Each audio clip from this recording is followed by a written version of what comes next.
The Mavericks have quietly put together a pretty solid offseason, and they just added to that by signing Spencer Dinwiddie to a one-year deal.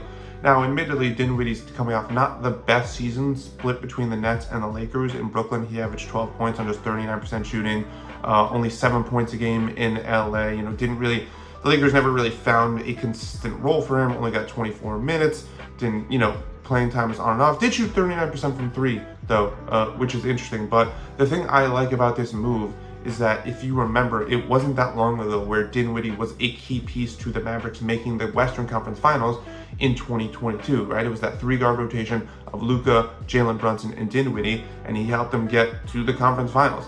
And I'm thinking that he could actually play a similar role for this current Mavericks team, where we saw in the finals, in Dallas's 5-game loss to the Celtics in the finals, where if the offense wasn't Luka or Kyrie generating a shot for themselves or for others, the offense wasn't really going to go. And that's a great recipe when it works, like it did in the conference finals against Minnesota, where Luka and Kyrie are just getting whatever they want.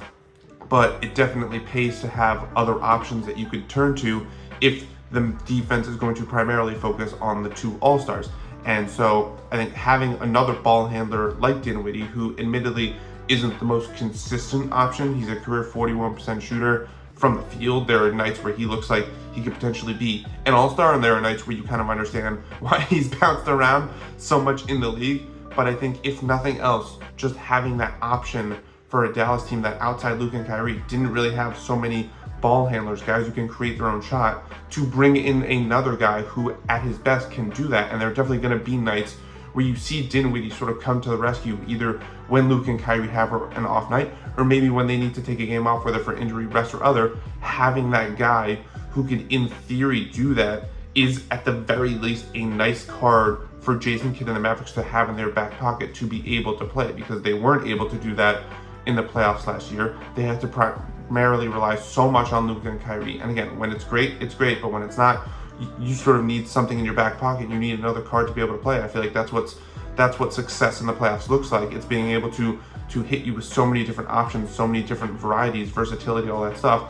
So to add in another piece like that, even if it might not be the most stable and the most consistent piece for the Mavericks, having that card to play, I think, is going to bode well for them when defense is focusing so much on Luka and Kyrie.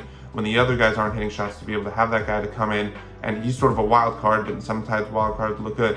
That's definitely a card the Mavericks are going to be happy to have in their pursuit of returning to the finals and hopefully finishing the job.